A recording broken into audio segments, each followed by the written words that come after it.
It's me, Rihanna, and you're listening to Are We Caught Up Yet? Marvel Edition. You can find us on youtube.com/Save the Game Media and podcast services, as well as patreon.com/Save the Game Media. And $1 gets you early access to a bunch of content, gets your name read in the show, all that fun stuff. That was just a nice, short rigmarole there. Today I'm joined by my co-host and friend, Sam. How are you? What have you been watching? I'm well. I'm well. Um, Not got much going on to talk about really. Just working as per usual. Mm. Um, One thing I have been watching, or started watching a couple of days ago, because it's been on the sort of backlog, the top of the backlog for a long time, is The Bear. Oh, I've heard good things about that. Yeah. So I think me and the family are 4 episodes in now, I think, into the first season. So I think we're halfway through the first series, actually. Quite short episodes. They're like half hour long each, which is abnormal typically for a series of its ilk, but I think it works quite well, the snappier pacing to everything. Yeah, it's very, very good. It reminds me a lot of Succession and Ozark in terms of writing, in terms of very fast character back and forth into dynamics, very organic, natural sounding conversations, that kind of thing. Almost feels improvised a lot of the time, which is something that I very much appreciate when it comes to dramas in particular. So yeah, been watching that. We'll probably continue to chip away at that. I think there is a second season out currently, with a third on the way. But yeah, glad I finally got around to it. Okay. What about you? Cool. I am tired. I know I'm tired because I did something I haven't done since high school. So let me paint this picture for you. When I was in high school, I did marching band, of course. For marching band, we had practice every morning, like Monday through Friday during the season at 6 a.m. every day before school started. And so I would have to get up at 5 a.m. every day to get to the school by 6 a.m. And when I showered in the mornings, I would fall asleep against the shower wall. Like I would like lean my head against the wall. I almost did that again, which I haven't done since high school. Yeah. How do you fall asleep in the shower? Well, there's two ways. There's two ways that you can fall asleep in the shower. One's a little bit more dangerous. One, you could just turn the temperature of the water up a little bit hotter and then just lay on the ground, like lay in the tub. But does That's the the water hitting you not keep you awake? no. Two, Huh. second way that you can do it is you can just lean your head. So usually I'll fold my arms and like lean my head against the shower wall. That's typically the way I fall asleep against the shower. At least it was when I was in high school. I didn't fall asleep this morning, but I was very tired. And I did assume the position to fall asleep, but I didn't. Fair So play. that's me. I'm tired. Hmm. What have I been watching? I haven't been watching too much. I'll just be brief. So I finished Jujutsu Kaisen season 2. If you know, you know.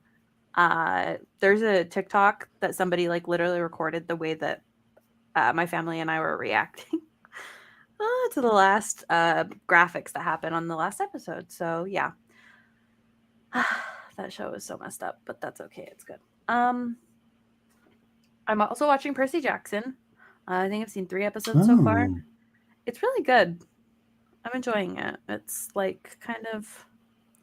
it's the kind of dumb fun you want it to be, but it's still like really good. I've heard decent things.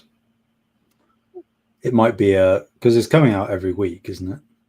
So there were 2 Yeah, episodes the first week, and then it's, like, once every it's, like, Wednesday my time, Wednesday night, so, like, Thursday morning your time. yeah. So I'm probably going to wait if I watch it at all. I'm probably going to wait till it's all available and see what the sort of overall series review is. Mm, Because I mean, I love the books, but and I actually didn't mind at the very least the first film. I didn't mind too much. But yeah, I'm not quite sold. I mean, obviously, like the actors that they have, Percy and Annabeth and Grover and stuff, are all far more appropriate and sort of age appropriate than they were in the movies. But yeah, it's just I would have thought having seen like a trailer for it, it would immediately grab me, and it hasn't. So I'm holding out hope, and I probably will watch it eventually, just out of morbid curiosity. But yeah. yeah. So far, so good. Um, I did finish Kim's Convenience. It ended really awkwardly, but I was told that it was canceled, which makes sense due to how it ended. So that Mm. sucked, but the rest of the show was really good. And then I'm 2 episodes away from finishing Brooklyn Nine-Nine, which is shocking considering I've watched almost the entire thing, like, 4 times. And I've never actually finished it. Mm. So, yeah, I just have to watch the last 2 episodes. So, um, that's where I'm at. I am contemplating watching Merlin, um, the TV show, Wow, because that's a blast from the past. Jesus. mhm, I watched it when I was younger, like, when it was coming out, and I really enjoyed it. Hmm. I stopped watching it, like, way before it finished, so I didn't watch all the episodes that came out, but I also know that it was canceled. So, I'm kind of hesitant to watch it. However, the Merlin fan base for fan fiction is one of the biggest. I mean, they had some attractive So, actors in that show. they did. They really did, and it is extremely queer coded, but that's okay. Morgana was probably like one of my earlier crushes, to be honest. Mm, she's beautiful. And what was her name? Guinevere. That is the name of a character. I don't know if I assume. Yeah, they're like maid who Arthur likes, or like she likes him. Yeah. Yeah, Yeah, that sounds. Oh, yes, yes, yes. yeah, Angel um, Baby. yeah. Huh, okay. I can't believe that show was canceled. I mean, it happened at the right time. I watched it the whole way through. It felt right. Did it? Oh, this is where I know him. Okay, so I was like trying to figure out. I was like, okay, I know I've seen Anthony Head somewhere else. Ted Lasso. Hmm. He's in Ted Lasso. That's where. Uh, so a big downgrade then from Ted Lasso is so Merlin. good. And I know Yeah, you know it. Anyway, so that's what I I'm think I do. considering as my next TV show, but open to ideas if anybody has If any. I remember correctly, Merlin does, even though it was like cancelled, it the ending is actually like they made it an ending. Oh, that's good. If I remember correctly, like the news that there weren't going to be any more series happened whilst they were getting ready to do the last series, so they could Mm, work it in to wrap up everything. that's good. Like I distinctly remember what I'm pretty sure was like the final scene slash shot of the series, and it was satisfying to me. So Okay. My thing is even if the ending wasn't satisfying, it's fine because then I can just read all the fan fiction that make up their own ending. cool.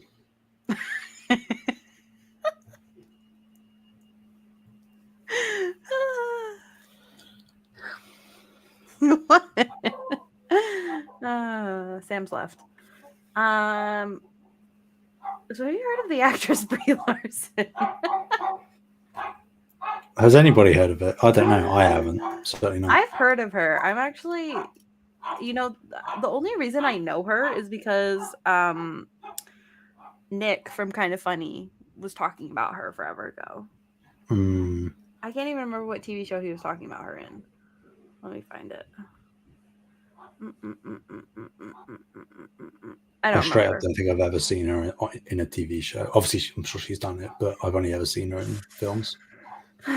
Maybe he was talking about her in a film. I don't remember. He was talking about her and he was saying how attractive Brie Larson was. And I was like, oh, okay. And then I just never saw her in anything really until, of course, we discovered that she was in the cult classic Hoot.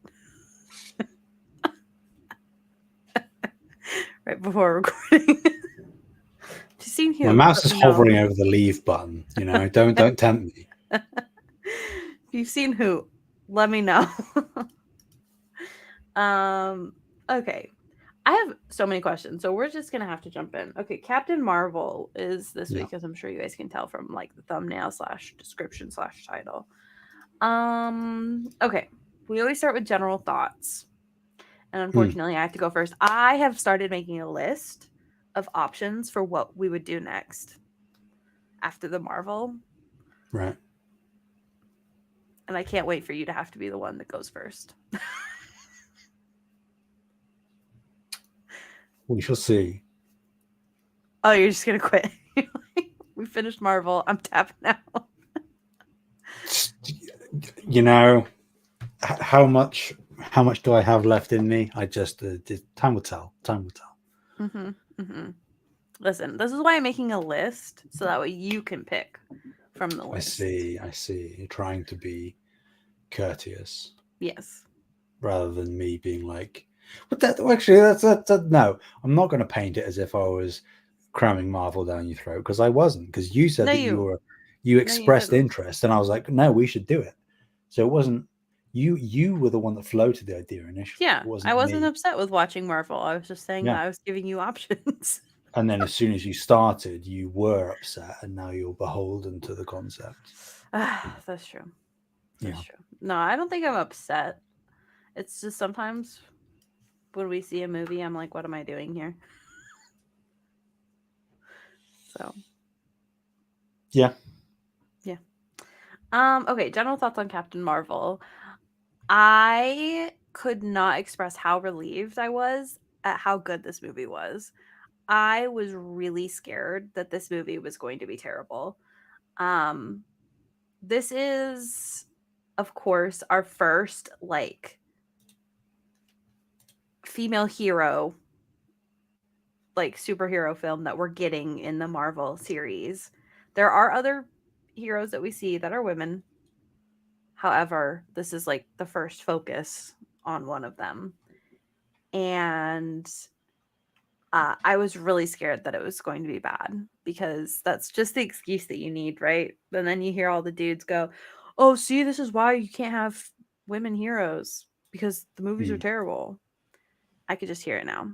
So I was really scared that this movie was going to be bad.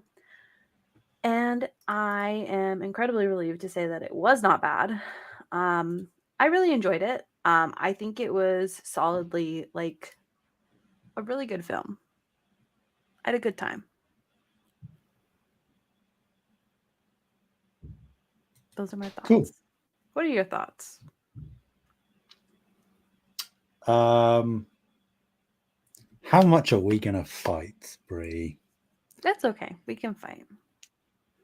I unfortunately think this film is competent, but really quite flawed, and ultimately pretty generic and forgettable. I think the film gets a worse rep than it deserves. That's for certain. And I certainly wouldn't rank it right at the bottom or anything. But I think there are just too many elements of this film that just don't work for me. Where I can, in good faith, say that I love it or enjoy it. It's one of the films that I sort of watch out of necessity if I'm doing like a rewatch, you know. I Mm-hmm. don't watch it and I go into it thinking, yes, we've gotten to Captain Marvel, which I do for a number of other films. And to be super clear, because I'm a man on talking about this film, it has absolutely nothing to do with the fact that it's a female-led superhero film. That's got nothing to Mm-hmm. do with Sure. No. it. Just want that to be crystal clear. I just think that there's like behind the scenes stuff in terms of the film having like two directors working together on it.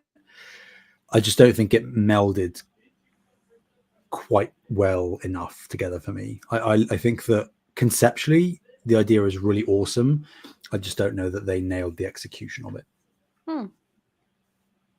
I don't think I agree with you, but that's okay. And just to get ahead of it, just so people don't think I'm like, I don't think we're that far off of each other, but I don't know if I fully agree with you. I think that this movie is like a solid like 7 out of 10. Like, and not the bad kind of 7 out of 10, like the good kind of 7 out of 10. So, just to clarify. Yeah, I mean, I would, if we were putting numbers on this, it would maybe be a 6 for me, but the upper end of a 6, you know. Mm, So yeah. I don't think we are that far off, Yeah. really. I think it's just things worked for you maybe that didn't work for me, and that's just how the dice I land. also I also go into these just as a reminder completely blind, like completely Yes. blind. So I don't have any like perception as to what's going on with any of these films ever. Like I don't even Mhm. like see what the score is before I watch these. Yeah. Um so I don't know if that helped, but And you don't look up trailers or anything either. mm-mm. No. I don't even look up the description most of the time. I'm just like, oh, okay. Boop. Fair enough. Mm-hmm. Mm-hmm. Okay. Well, there is. I have to say, the very beginning of the film did make me tear up a little bit. They changed the Marvel logo film thing to be Stanley, and I was like, They did indeed. and Yes. he did have a moment in this film. Is this his last one? No. Okay. No, but the news, this was the first film that released after he passed. So Mm, hence the unique tribute thing for him. mm, Yeah. so sad. Let's see. Okay. How do I want to tackle this? Um, I kind of wanted to get a couple things out of the way that I think were one I have questions on, two I just want to like kind of poo poo on for a second. The Okay. CGI sometimes was not it. Mm-hmm. The CGI was having a hard time sometimes. Yeah. So it was very much like suspense of disbelief kind of thing. Where I was like, I'm just gonna pretend I don't see how bad the CGI is. Mm-hmm. Shocking how bad it was for a film that came out in 2019. Yeah. Yeah. How do you feel about the CGI? I mean, it's in a similar vein to Black Panther for me, where there are fair portions of the film where the CGI actually looks pretty damn good. Mm-hmm. But then there are sections, if not just specific moments, where it looks so glaringly bad that it kind of, that's the taste that you leave the film with. You don't remember all the awesome looking shots and stuff. Mm-hmm. So hit and miss at best. Yeah, and I think And that's that being like quite generous. the thing with like CGI when it's good is you shouldn't really notice it, Yeah, exactly. right? So it's like Yeah. it's hard, If but you notice it, that's not good. unless it's like absolutely incredible, Yes, if it's like on the Alita. really extreme far end of the spectrum of awesome, then Yeah. yeah. Yeah. This is definitely not awesome. Again, there were some cool moments, but yeah. Okay, questions though. Then Hmm. to get into my questions, how did they? Okay, like, listen, Samuel L. Jackson is not that young. Yeah. Neither is who is the actor's name? Clark Gregg.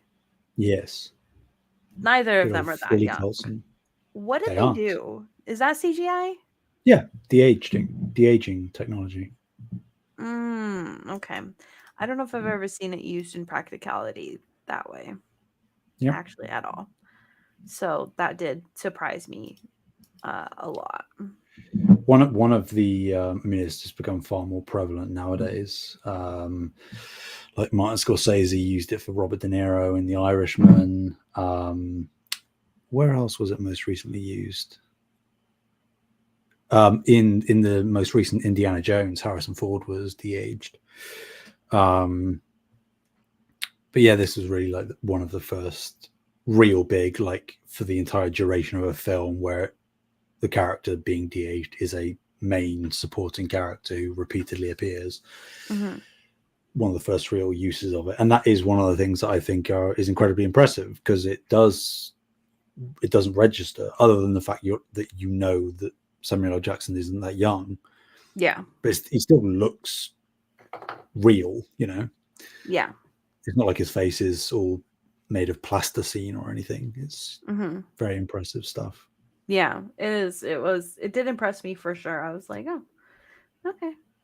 Yeah. Um, okay. That was like my big question that I was like, what is going on here?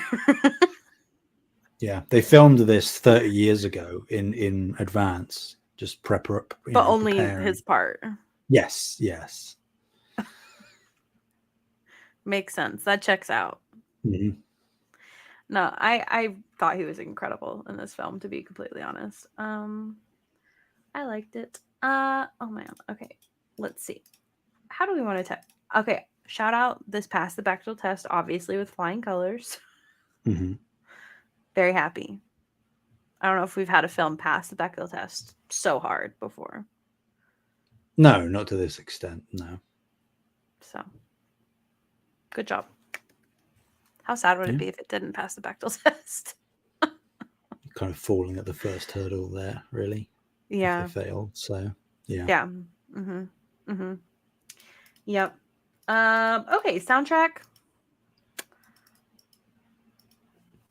I remember hearing Moving the main on. Marvel theme.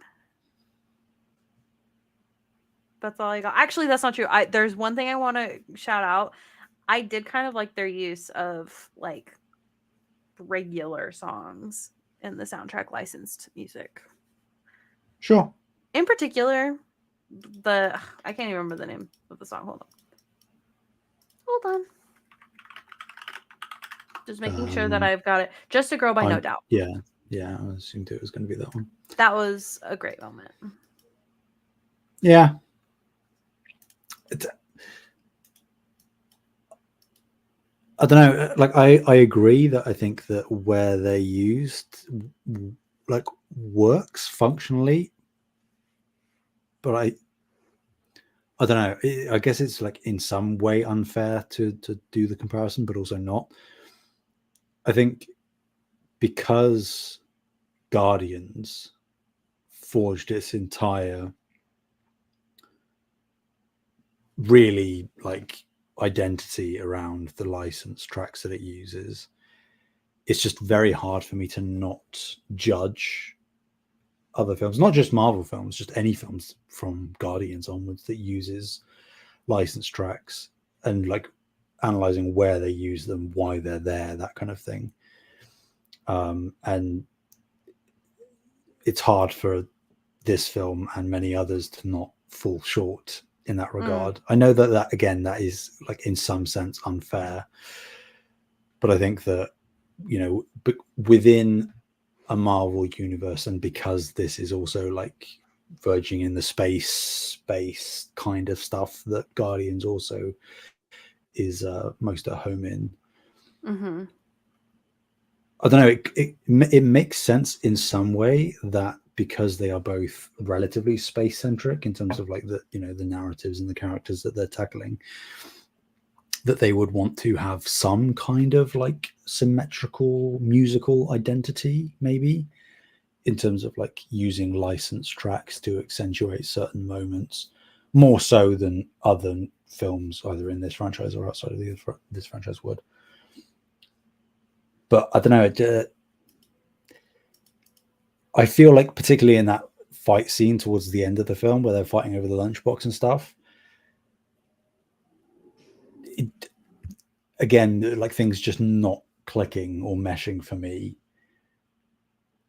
I feel like there were maybe other opportunities to use that track in the film when they didn't, and it would have maybe worked better with the action we're seeing on screen. I don't know. It felt, the music choice felt weirdly out of touch with the stakes of the action on screen. It's kind of like watching this is a real like super, I don't even know if you'll get this, but like a super niche example. It's kind of like watching Happy Tree Friends with like the SpongeBob theme playing over the top of it. It's just like everyone's like being blasted through walls and stuff, and things are being thrown at them, and people might be dying, and it's just it's just very strange to me. I don't know. Maybe that's just me that it registers weird with. I think some of the tracks felt a little out of place. Maybe not that out of place, but some of them did definitely feel out of place. Yeah. I will say, you saying that is very telling that you don't watch anime. Anime is famous for like, particularly Jujutsu Kaisen season 1, like complete like massacre on screen, and then it switches to the ending song, which is very poppy and jazzy, and you're like, little dance break. You're like, okay, just a bunch of people got murdered. It's cool. Yeah, and to be clear, like I So, think that those kind of juxtapositions and contradictions in action on screen versus music being played over the top of it, or shortly after, or before, or whatever, I think those things can work. Like there are plenty of you just didn't examples like this where I think one. it works incredibly well, but this one just didn't work for me personally. Okay. Okay, that checks out. Um, hold on just a moment. Holy cow, wait, this guy was in Guardians 2? Not number Yeah, 2, it's in TOO. yeah, Okay. he was the main bad guy with the hammer. Oh, yeah, I forgot that guy existed. Yeah. I was like, he looks kind of familiar.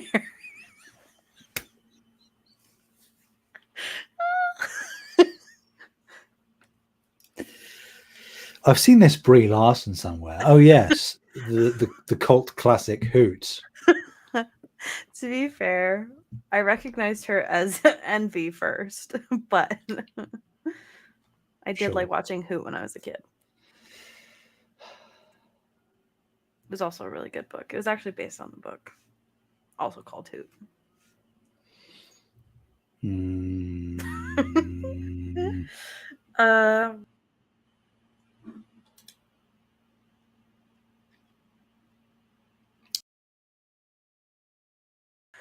oh, I love when the stream does What did you do? that. I don't know. Just sometimes it likes refreshing. Awesome. But anyways, I was just saying I like the fun game of playing. Where do I know these people from? Because then you get upset that I haven't seen a bunch of stuff. Yeah. Ah, okay. This is probably gonna upset you as well. Listen, I know who Jude Law is by name, but I don't know where I've seen him. I was just looking. He's in Fantastic Beasts. He's Dumbledore. I forgot. Love Actually. I haven't seen that. Oh. Listen, I give you so many chances to give me stuff to watch. And what did you give me? crazy Because stuff. it's easier to give you a list of things that you have watched. Because you've seen like nothing. Oh, he's in Sherlock Holmes as well. Yeah. I do remember Yeah. him there. Yeah. But see, this is a fun game. I haven't seen him in anything else. What in the Except world? this. Yeah. This, oh, I've seen, he's in Hugo, I guess, but I assume he's not in there very long. And he's also in Rise of the Guardians, but that's obviously voice acting, so I don't know how much that counts. So, Yeah. Yeah. you're welcome to add to the list of like what I should watch. Will I listen? I don't know, but I might. I don't have enough hours in the day to write down a list of things that you haven't watched that you really probably should have. Okay, do you want to tackle this by character, or by chronological? You tell me, Captain. I don't have a preference. I just don't know how the discussion would. I'm trying to figure out because I think the discussion could go well either way. Let's I go mean, if we're chronological. tackling both, then it doesn't matter, right? But going by character would mean that we'd spend a lot of time talking character by character and jumping around in scenes in the movie, right? Sure. Okay. So, I can't wait to talk about that. Okay, let's see. So we'll just go chronological because I think it's fine. It's fine. Okay, so, oh, I didn't know this was 1995, but this thing says in 1995, which was the year before I was born, in case anybody was wondering. On Kree's Empire capital planet of Hala. Mm-hmm. Hala? Hala? Sorry. Sorry.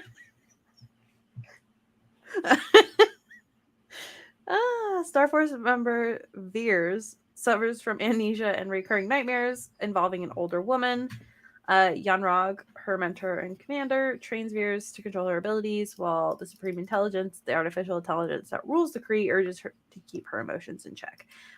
So many questions initially. One, Supreme Intelligence, who built that? Do we know? Did I miss something? It's just a thing. It's just a thing. Just a thing. I built it in a cave with a bunch of scraps. I don't even kind of believe you. Okay, so here's my thing.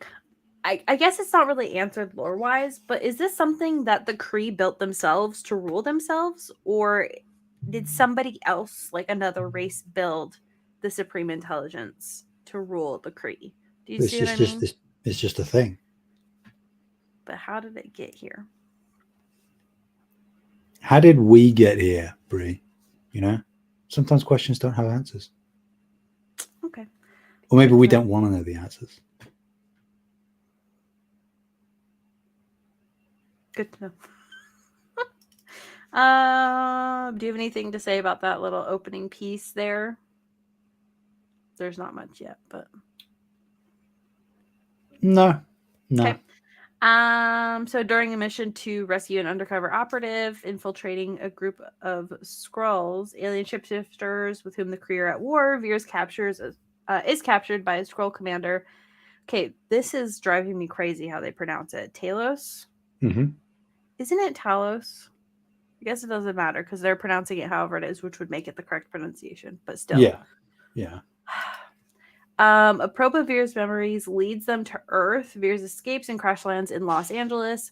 Her presence attracts S.H.I.E.L.D. agents Nick Fury and Phil Coulson, whose investigation is interrupted by a Skrull attack.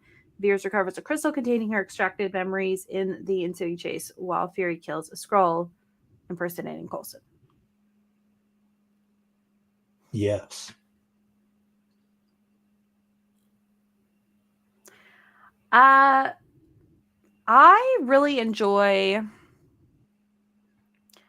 one of the things I really enjoy about Brie Larson's acting as Captain Marvel is like the way that like her physical acting, like in the way that she like will just be standing there and then just like suddenly start running and stuff like that. Like it feels like very like almost weird, but I kind of like it. I don't know. That's one of the things that kind of stuck out to me like in the fighting scenes is the way that like she would halt and then like move like in fighting and stuff. So Mm. Yeah, I mean, like, I'm a, I'm an actor, right? So I've what? trained professionally on several levels. I know techniques, I know methodologies, I can study body language very well, that kind of thing. I think Brie Larson is an incredible actress. What I do think, though, is that this iteration of Captain Marvel is an incredibly difficult character to play because the odds are completely stacked against you because you are, I mean, unfortunately, you're a female character, which is ultimately immediately from the offset going to give you a hard time with certain people. She is overpowered beyond belief. So she becomes like a Deus Ex Machina where there is just no real threat to her. You know, like you can't really hurt her, you can't really stop her. And then on top of that, you also have her having military training, both technically on Earth, but also via the Kree, which makes her sort of battle hardened and, a bit abrasive. And then on top of that, you have her losing her memory. So a lot of criticism has been levied against Brie Larson for being like very wooden in this film. And technically in subsequent appearances as well. Um, and I've never laid the blame at Bree's feet. I think it's more that I don't know how well this character can feasibly work, particularly if we're just talking about the context of this film, particularly because we don't really get any time at all to see, and it's kind of the point, but we don't get time to see who Carol was really before she lost her memory and turned into this grizzled, soldier. Because we see like the tiny little flashes of her dancing and singing with Monica. No, sorry, Maria. Monica's a daughter. Um, yeah, it's just tough. I think that like as going back to your point, what sort of why it raised it, like the physical performance, I think is incredibly compelling. Like she comes across as very powerful, intentional in all of her movements. In the way that you would expect a soldier to be. But I think that coupled alongside that is something that can't really be uncoupled in the sense that she just comes across as a lot colder than not only every other character in this film, but most other characters that she interacts with going forwards. And I think that that is an inherent disadvantage that she has, both as a character for Carol, but also as an actress for Brie. And I have no idea how I would handle a character like this that has all of those things like going against them. Um, yeah, it's a lot. It's a lot. I think she does great. I'm biased, I guess, but that's okay. Um, yeah, I think that's. I was incredibly ecstatic to see Nick Fury and Phil Coulson when they first showed up. I was like, oh my god, look who it is! Yeah. So that was fun. I liked that. Yeah. And like again, conceptually for the film, like I think that it lays a very interesting groundwork for the sort of the inherent concept of the scrolls and what they might be capable of if they are as bad as people say they are is a really cool one. You know, they can be anywhere, be anyone, and you would have no idea. Um, and obviously, the film sort of gives us revelations later on that maybe the scrolls aren't what we think they are. But I do think that inherently, by doing that, you are placed at the end of the film with the far less compelling villains. You know, the scrolls aren't villains, but you know what I mean.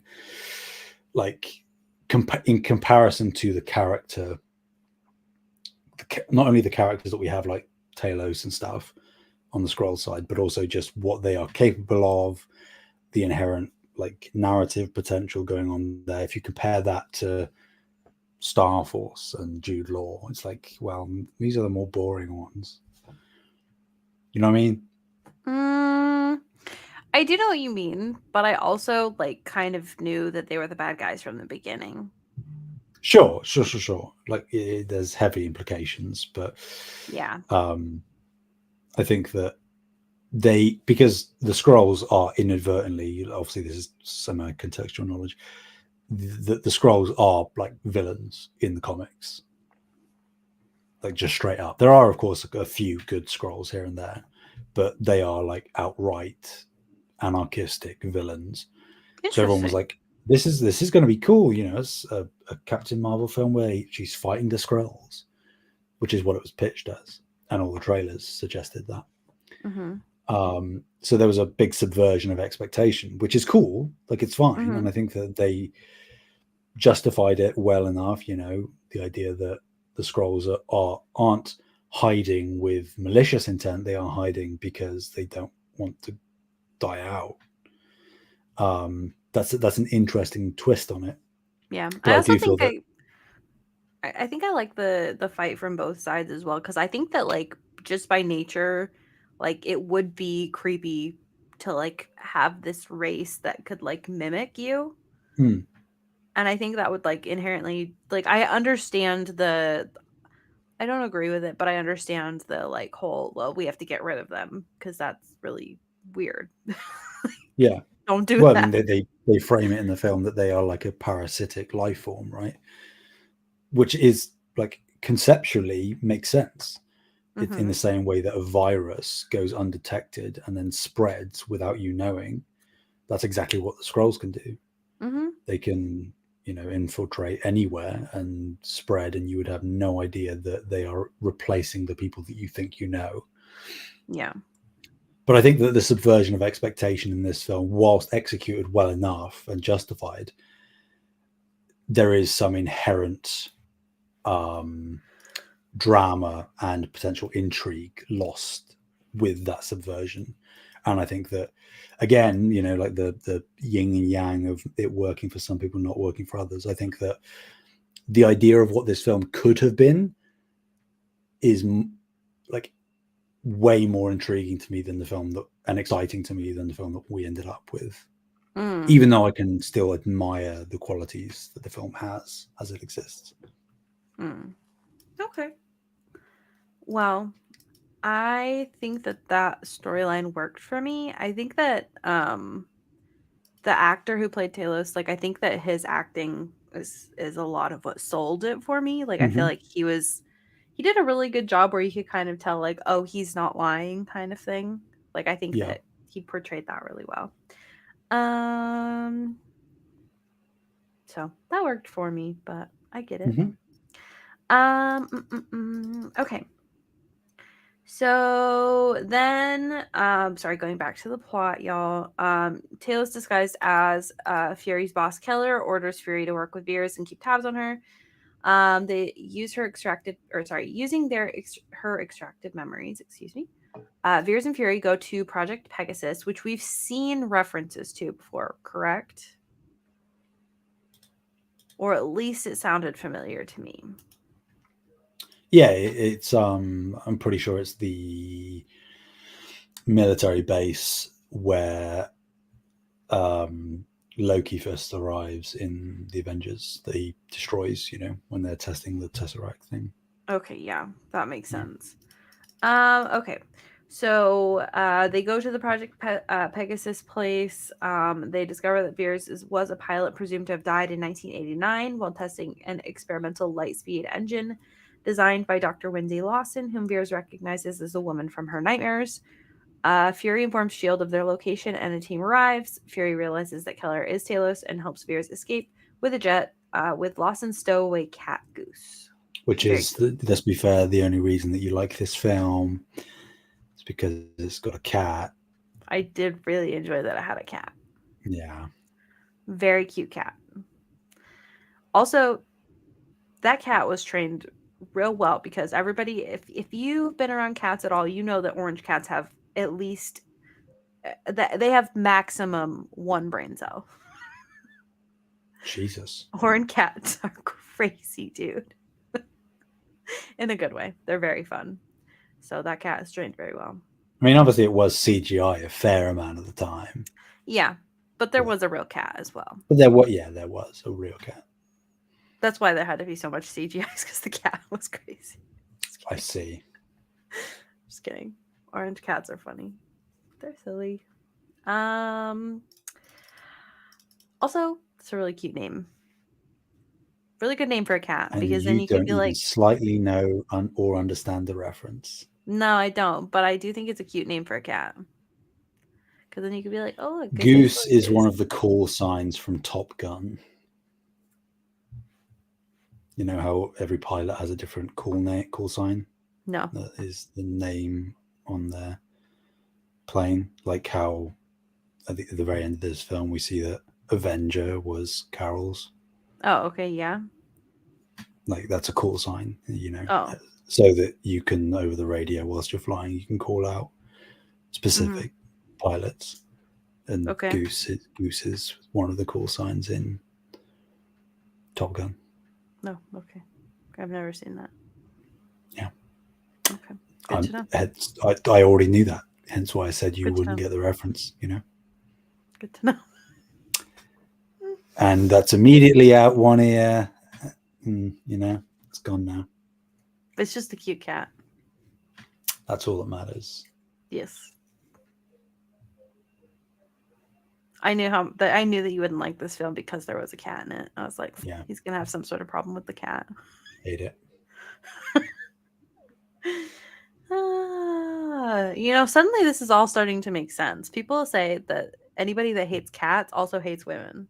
Yeah, it's true. Hence why you don't like this film. You haven't seen Yep. Barbie. Yep. Yep. This is all coming together. I don't like Cats, the film. Cats, I haven't seen it. I can't. It's I've heard terrible things. the Aristocats, I just That's a good no. movie. Besides, Get out of here. some content, but that's okay. Okay. So, okay. So this is then where they fly to Louisiana. They meet Maria. I think this is, for me, a really good part to kind of talk about Nick Fury in the film. I loved his humor in this film. I really loved his acting in this film. Like, really, really loved his acting in this film. He had a lot of really good, he had a lot of really funny lines. And he was very charismatic. I mean, he always is, but I just thought he was very charismatic in this film. I thought it was fun to see him not as the very serious Nick Fury, but as a younger Nick Fury that hasn't had to deal with all of the Avengers BS. Yeah. Yeah. I got to say, I don't really have too much to say about him. I liked his performance. Yeah, again, one of the things that just didn't work for me in its entirety. There were definitely shining moments, but I just think that the contrast between Carol and Nick, like the dynamic just didn't quite gel for me. I know Really? it's I enjoyed it. I know it's meant, and there were certainly moments where I enjoy it consistently, but and I know it's meant to be abrasive, like that's the point, you know, that Carol just doesn't care for Nick doing silly, stupid stuff. But I've never quite been able to marry the idea in my head of Nick going from how we see him in this film, which is fun, like how how did he change so drastically to lose all of that, you know? Um, like it just it almost just feels like a different person that Samuel L. Jackson's playing. I mean, I feel like that's kind of the point, right? I mean, yes, but when there is no real justification as to why Nick changed so much. So Like, nothing traumatic happened to him at all. well, I'm not doubting that, No, but we sorry, I was don't. asking. I wasn't trying to be sassy. What? What? Sorry, your question. Sorry. So just to, so from this point until we start seeing him again in like the earliest quote unquote Marvel film, Hmm. like I'm sure he had stuff happen, right? Like Yeah, again, that was what I was saying. Like, inevitably, like bad things were going to happen, but we don't see any of that. And it's strange that this film, acting as a prequel, which gives us insight into the character that he was, doesn't also lay the groundwork for why he changes into the person he becomes. I feel like there's just a massive gap where you can very easily fill in the blanks with, well, he'd be going out on missions and, you know, he's heading up Shield and he's seen awful things, I'm sure, but to not even have any sentiment of that, like the film is ended on a very positive note with him and mhm. Carol. So So it's just, yeah, it's just weird to me. There's a disconnect I there. I feel like we see enough of him joking in the other films that this isn't too far of a stretch for me. He is a lot more serious, but I think that's kind of natural with how much responsibility he has on his shoulders as well as how many secrets he has. Um, I also think that there's a good chance, story wise, that just due to when, and I haven't seen it obviously, but I am aware of the existence of a show that kind of focuses around him. Hmm. Um, and I'm don't think you'd be that crazy to say that they probably knew that that show was going to exist when this movie came out. I would say they didn't. You No, don't think so? no. Because we're not that far off from when this movie was made. Well, I mean, this was released 2019. Secret Invasion came out last year. Secret Invasion wasn't announced until middle latter half of 2021, I think. So that's probably 3 years wise, between the writing ish, 2 to 3 years. Yeah, I mean, I think there is a slight misconception with some people that, you know, they do big slate announcements of things, but a lot of the stuff that they do, particularly the further they get in, is retroactive. It's not forethought planning, which is why that, you know, there are some narratives going on that Marvel's in a bit of trouble now because they have not done enough forethought and are trying to do too much retroactive stuff. So I think that Secret Invasion, we'll get into it when we talk about it, but to me, Secret Invasion was a response to sentiment growing within the fandom at the time before slash around the time that Secret Invasion was announced, that Marvel had lost some of the grittiness that things like Winter Soldier and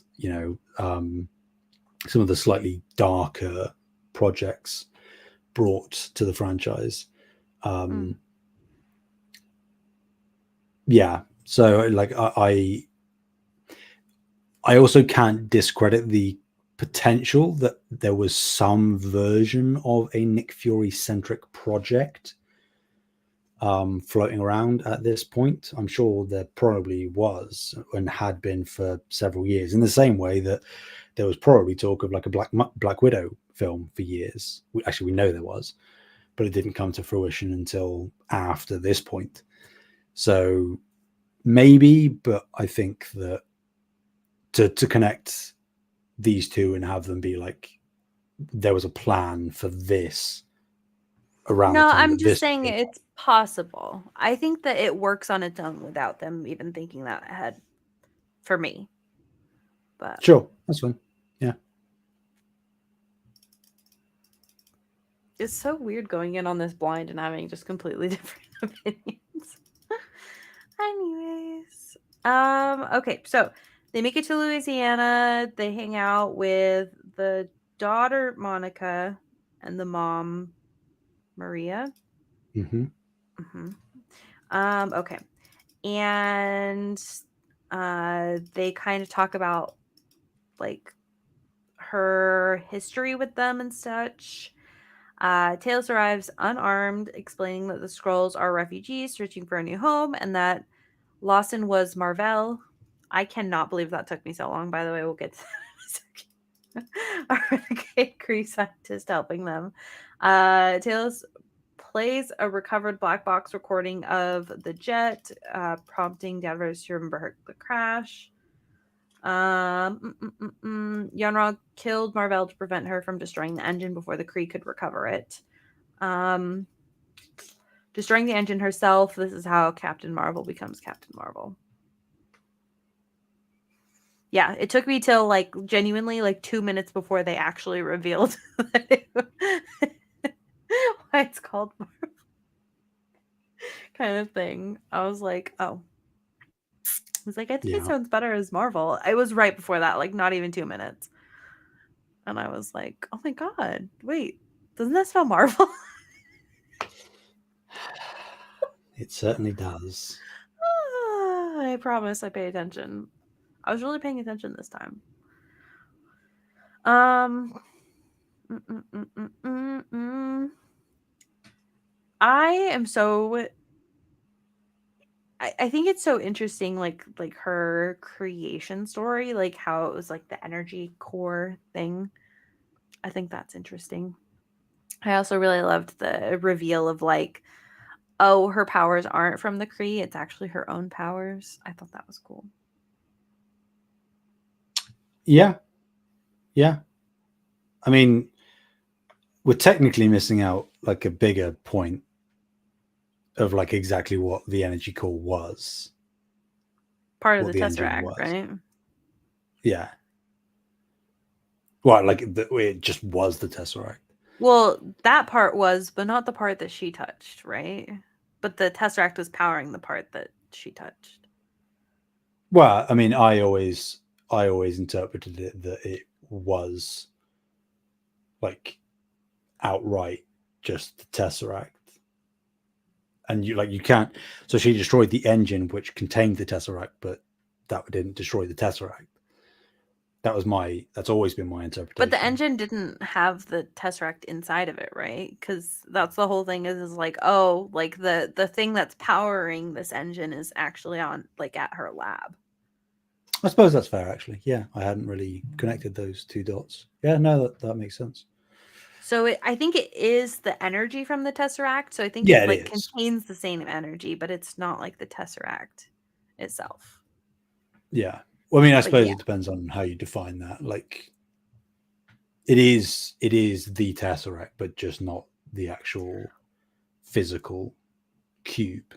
It's the like the essence of the thing. So it is like still the thing, but it's not the thing. Hmm. Um, See, here's my comparison. Goose. had the Tesseract. That was really Yes. the Tesseract. Yes. Yes. Captain Marvel didn't have the Tesseract. No. That's funny. But Also, great post-credit scene. I was a little bit disappointed by that CGI moment. Cats do a very particular thing when they throw up, and they didn't get the CGI very good. That's okay. I wouldn't know, so I can send you videos. I'd prefer you didn't. Yeah, no, it was a cool reveal that wasn't really expected at all. Mm-hmm. When we were like first going in watching this film in I cinemas. honestly forgot the Tesseract was on Earth. I was like, wait, how did Yeah, this get well, here? it's not in present day, No, obviously, no. but Yeah. yeah, it would have been. Yeah, no, it's interesting, and it makes sense that she sort of is as overpowered as she is if she is directly powered up by one of the Infinity Stones. Mm-hmm. Yeah, no, it's cool. Mm-hmm. Looks awesome as well. Like, I think that again, this is one of the examples of the CGI looking pretty great. Like that slow mo section when she's destroying the engine and all of the Mm-hmm. stuff is like absorbing into her and coursing through her Mm-hmm. veins and stuff. And obviously whenever she powers up towards the end of the film and goes like Super Saiyan, that's cool as well. Mm-hmm. Except for her hair CGI. Yeah. Mm-hmm. She was just straight up Dragon Ball Z character. Mm-hmm. Hair included. That's okay. Um.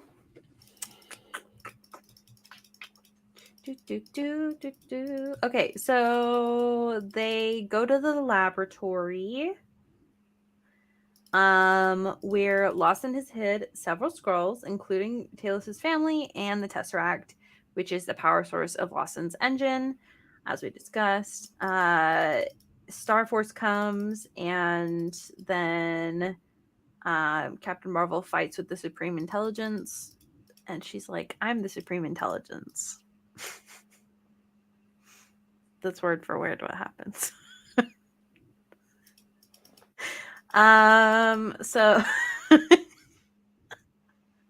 so then she ends up removing the Kree implant, allowing her to reach her full potential. That's what this says. Mm-hmm. In the subsequent battle, they get Goose, who is revealed to. It says revealed, but they knew he was a Flerken the whole time, but they just didn't believe Talos. He was like, "That Yeah. thing's gross," Yeah. but Well, it and they was a. also just didn't really know what a Flurkin was. They might have just been like Mm-hmm. the scroll word for cat, you know. But Yeah. it's most certainly not.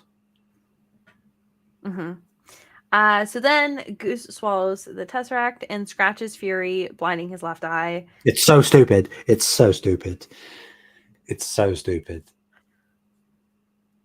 It's so stupid. How do you really feel? That's how Fury loses his eye. I think it's hilarious. I mean, I sure, also love the it's moment where he's like, "Yeah, that's what happened." He's like, "I won't confirm nor deny," kind of thing. like Ah, it's funny, but it's at the expense of the character, I think, rather than in really? service. Well, because again, this is like super minute and getting into like being real hardcore fan, but and again, going into like retroactive rather than forethought, planned ahead stuff. The only time that Fury has talked about his eye was in Winter Soldier, and obviously that's like the political intrigue, thrillery type thing. Mm-hmm. And he said that the last time he trusted someone, he lost his eye. So it's like oh wow, he got betrayed by some dude and he got shot in the face, or an explosion happened and shrapnel went in there or something. So no, apparently he trusted a cat, and then the cat scratched his eye. I don't think you've ever been betrayed by a cat. I, It's I, very devastating. I don't care. I don't care. Like it's funny, but I think that it depreciates the value of Fury as like this respectable, strategic, war-torn leader of Shield. Again, I think that's the kind of contrast that the disconnect happens with. Where I like mean, like, so is the head canon then meant to be that, obviously because this is a prequel to everything else, in the future when he is grizzled and he's talking about trusting someone, where the head canon is supposed to be that he is just still embarrassed and covering up the fact that he actually lost his eye to a cat. Do you know, like, it just worsens. It makes me not take him as seriously in other scenes, because I'm like, yeah, but you got scratched in the eye by a cat. It feels weird to me. It was funny, but I just think that ultimately the joke isn't worth the expense of that sort of mystery to the character. Because even if they never answered it, I'd actually would have preferred that. Of like, we just never know how he lost his eye, and there's always that I mysterious mean, element to him. I get what you're saying. I really do. I understand that, like, how that's like a kind of like a frustrating moment. It doesn't really pay off. Um, but I also think it's kind of I think it's interesting insight into his character. But I just like this movie. He just acts so seriously going forward. It's like, why not just own up to the fact? I mean, again, this would require so much planning ahead of time if this was actually what they wanted to do the whole time. But like, when I'm watching him in any of the other films now, I think, why not just own up to it? You got scratched by an alien creature. Like, that's, you don't have to say it was a cat. You can just say it was this alien beast with tentacles and stuff. It's like, but no, he's like, oh, I'm I'm the bad guy, and you've always got You've to keep clearly one eye never open. been around men. I've been around men, but it doesn't change the fact that his eye canonically got scratched out by a cat. Yeah, that's true. That's true. But listen, all I'm saying is that men will lie for very silly reasons. Sure, but not every man is like the head of an international organization policing superheroes and threats and stuff. Fair. Fair. Well, in our timeline right now, he doesn't exist, if that makes you feel better. Well, I mean, where do people go when they get dusted? Do they go anywhere? I don't know.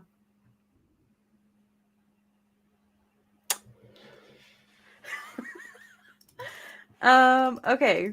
Back to this.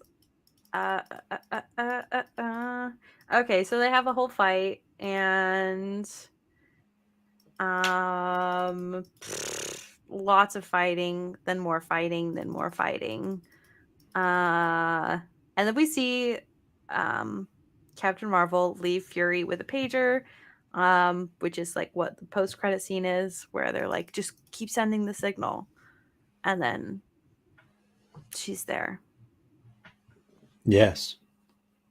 Um, I do one thing I really, really okay. It was so satisfying where he's like, I've been telling you, you have to prove yourself by da da da, and she's like, I don't have to prove anything, and then yeets him. That was a really satisfying moment for me. I was like, yes, girl. Yeah. Yeah. I think that moment works well. It's just, again, Jon Rog to me is like a nothing character, like completely one dimensional. We know next to nothing about him. We don't really know his motive outside of he seemingly, despite all indications and proof, hates the scrolls. Like that moment would be so much better for me if it was with a villain that I actually cared about in the slightest. You know, I just like I feel nothing towards young Rock. He's just there, and that's worse than being a bad villain. Like he serves his purpose, and that's it. And it's like that's not great. But I won't deny that her doing that, but just blasting in mid sentence and then like forcibly sending him in this shuttle off world, being like, "You're gonna take a warning back." That's dope. But yeah. Okay. Okay. Again, then we have the post-credit scene, and then we have the post-credit scene. Arguably, one is better than the other. If you know my feelings. I'm just kidding. I'm just kidding. I am glad that they referenced it, even just briefly, so that way we can lead into this next film, which I have a feeling is going to be forever long. I didn't even look at the runtime. Do you know what the runtime is off the top of your head? Yeah. Well, for Endgame. Mm-hmm. Yeah. How long is it? 3 hours. Jesus. Well, I know they need the 3 hours, but still. Is it will it be worth it? Who knows? Probably not. We'll see. Okay. Is there anything else you want to talk about? Themes wise, character wise, story for the movie? I mean, obviously, when Carol goes Super Saiyan and like blows up the spaceships and stuff, we see Ronan being like pulling back and escaping and stuff, which then again retroactively justifies why he hates. Obviously, you probably don't remember any of this, but why he hates the Kree so much in Guardians of the Galaxy and is so adamant on like destroying them, you know, justifying his outright hatred. Yet another one-dimensional villain, but still there is slight justification provided within this film to why he would be so hate-fueled. Mm-hmm. We also have Korath that goes between the films as well. Yes, he was a relatively minor character in the first Guardians film as well. Who? I was quoting Korath there. I wasn't pretending like I didn't know who he was. He's like, "Hey, I'm Star Lord." He's like, "Who?" That's at the beginning of the first Guardians. Is there anything else? I want to say justice for Maria's hair. That wig was messed up. Yeah, I mean, you know, I don't know what the haircuts were like the norm for military women back in the day, but I could understand like a shorter haircut like that would make some form of sense. I'm looking at the actress and she definitely has naturally curly hair. Oh yeah, I'm not doubting it's a wig. I'm just saying, like, no, I'm saying like even if they had, if okay, first of all, if they had that short of a haircut, how could they straighten it to look like that? I'm not going to pretend I know anything about hair. I'm saying it's impossible. Okay, I'll take your word for it. And that it's a really ugly wig. I like Monica a lot, the daughter. I think I she do as well. brings a lot of sort of lightheartedness to those scenes. You know, the sort of admiration she has for Carol and just seeing things as only really a child can. You know, being quite abrasive but poking fun at the same time, it's a nice dynamic to have there, where it's all a lot of serious discussion going on between adults. Mm-hmm. Hopefully, we see more of her in the future. You know what I mean? I like we mentioned it in passing, but I also like the whole concept for the team being called the Avengers comes from I was Carol. so excited about that. It feels a bit cheesy and forced, but I like that there is some in-universe justification for why specifically Fury chose that name, because it is like, if you just take it for how they describe it in the first Avengers film, where it's like, if we lose, we're the people that will avenge. That's quite pessimistic if you look at it on the surface. So, but to have it connected to the first real person that Fury interacted with that had superhuman abilities, exposed this bigger world to him, made him realize that he needs to put a team together in lieu of her absence. It makes sense that he would draw on a call Mm-hmm. sign. Also, Avengers is just like a cool name for a team. Mm-hmm. Yeah. I agree with all of that. Is there anything else that we need to discuss with the through line, or did we touch on everything?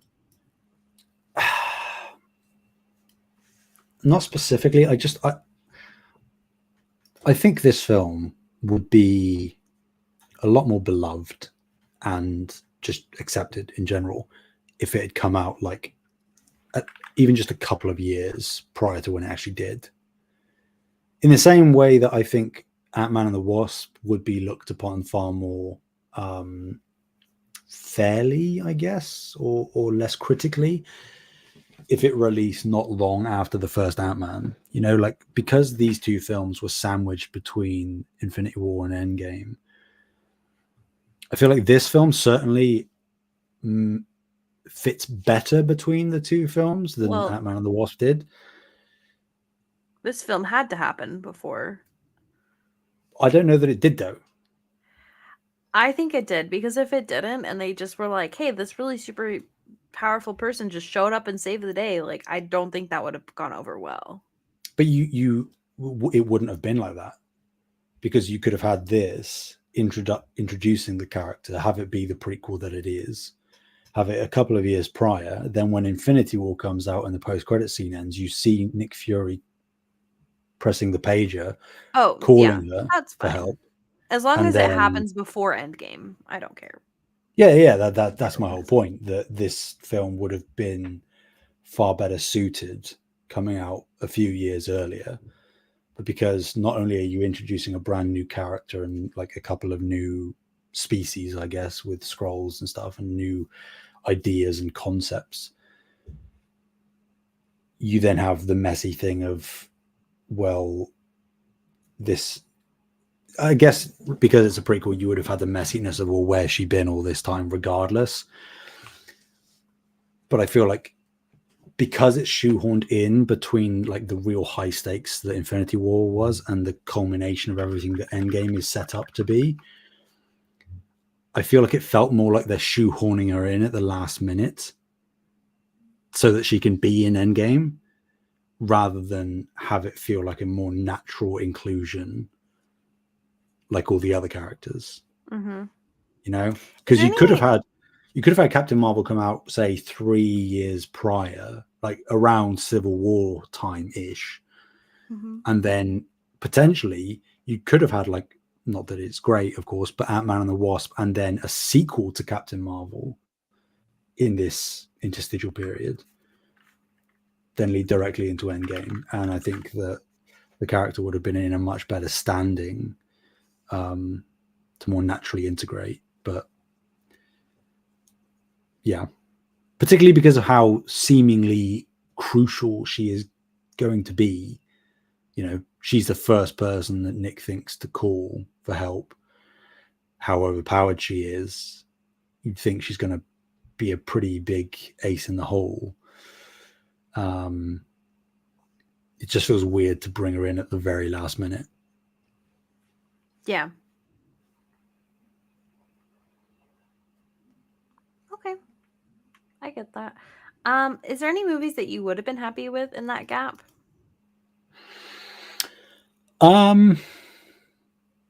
You mean just out of the existing films? Or something that you make up on your own? Yeah. Um, that is a good question. I think that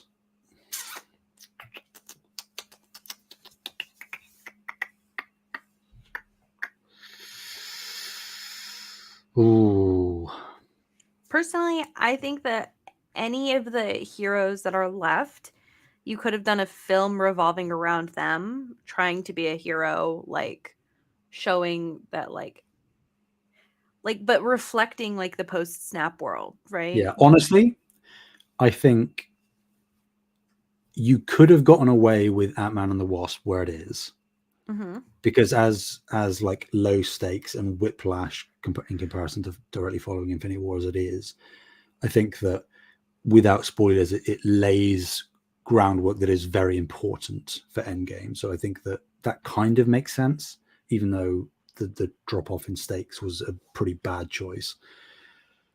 I think, if anything, the second film, assuming that Captain Marvel had come prior, should have probably been a Doctor Strange sequel.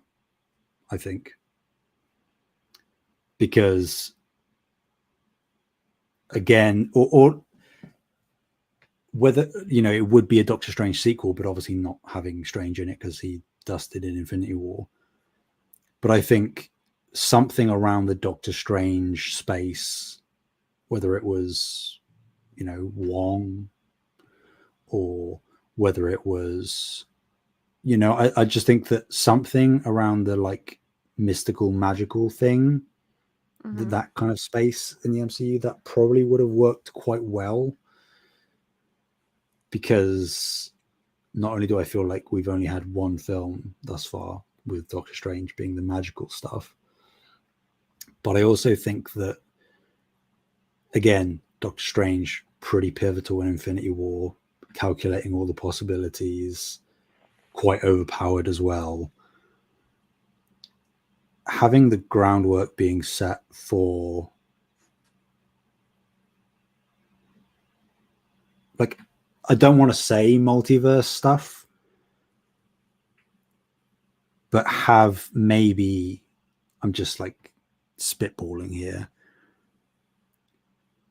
you could have even had a really interesting, unique kind of film that doesn't have to be like 2 hours long. It could be like hour and a half, and have it be Strange in that moment in Infinity War where he's flicking through all the different possibilities. Mm-hmm. See some of those alternate takes and him desperately trying to find ways to make it work. And like, I know it would be such a bait, like a cliffhanger leading you into a Endgame, but like as he realizes, and like the path to win clicks in his head, that's when you cut to credits. Mm. And it's the most like see you in the next one that they could ever possibly do. But I think that kind of thing would be a far better interlude and ramp up into Endgame, personally. Yeah. Okay. But it's tough. Like, this is just how production happens. Black Widow was really something that was planned to come out at least a couple of years earlier than it did, and it's just production paused it. And I'm sure that they were trying to figure out a way. Like, I don't know whether you remember, but at the end of Age of Ultron, the second Avengers film, Mm-hmm. Steve and Natasha are like talking to each other, and then they go into that room, and all the people like line up, or like do their poses. He's about to say Avengers Assemble, and that's when the film ends. Because I think it's like Sam Wilson, Falcon, Vision, Wanda, and someone else, War Machine, Rhodey. Mm-hmm. Initially, in that scene, and this is going to probably blow your mind, of like a why would they ever think to do this? Initially, there was going to be another shot where randomly from above, Captain Marvel descends, and that's just how Captain Marvel was going to be introduced. And not like have a chatty scene or anything. She was just going to appear, and then she'd be available for a solo film or subsequent appearances in other films. So they were trying to get Captain Marvel in early, and obviously that was a terrible idea. That would just be like, whoa, sorry, who's that? Where did she come from? Why did she just Mm-hmm. randomly appear? But again, I think it's just a lot of factors played into this film just not quite coming at the right time and not quite coming together for me. That I still like it. I still think it's a good film. Like, I've said plenty of negative things here, just in terms of opinions talking about it, but I still think it's good. Yeah, it's a very interesting, unique film contextually, with all the things surrounding it, different factors.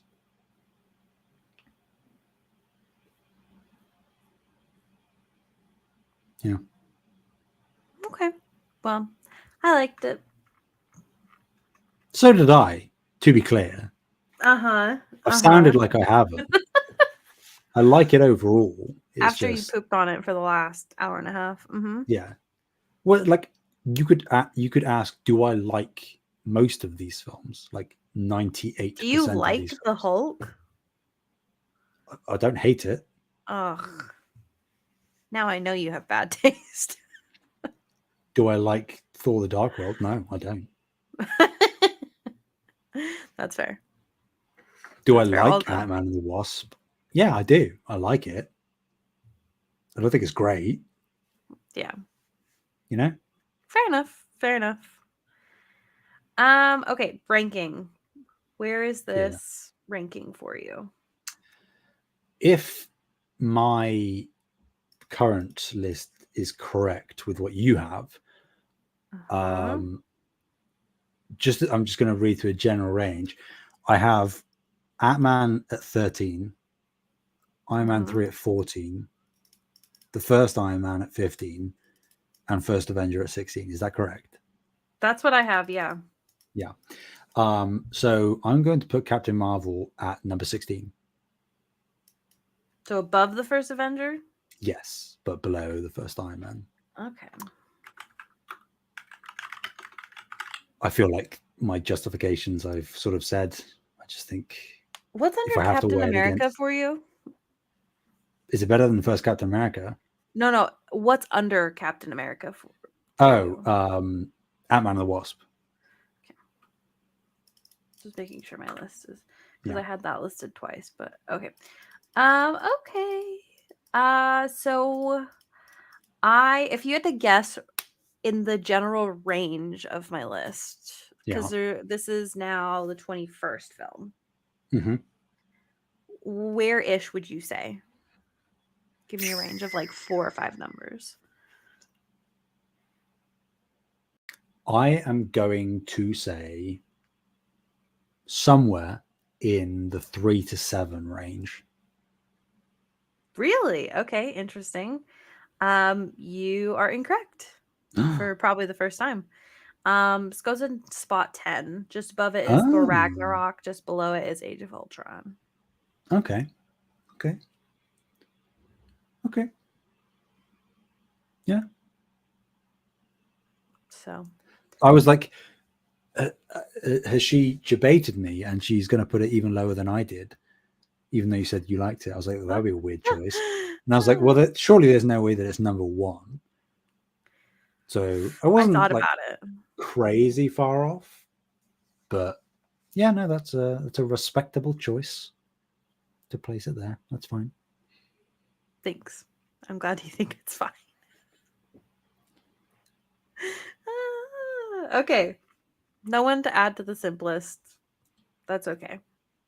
I No. currently have 5 people. Although it's kind of like 4.5 because Captain America only from Infinity War. Very strong caveat. Yeah. So,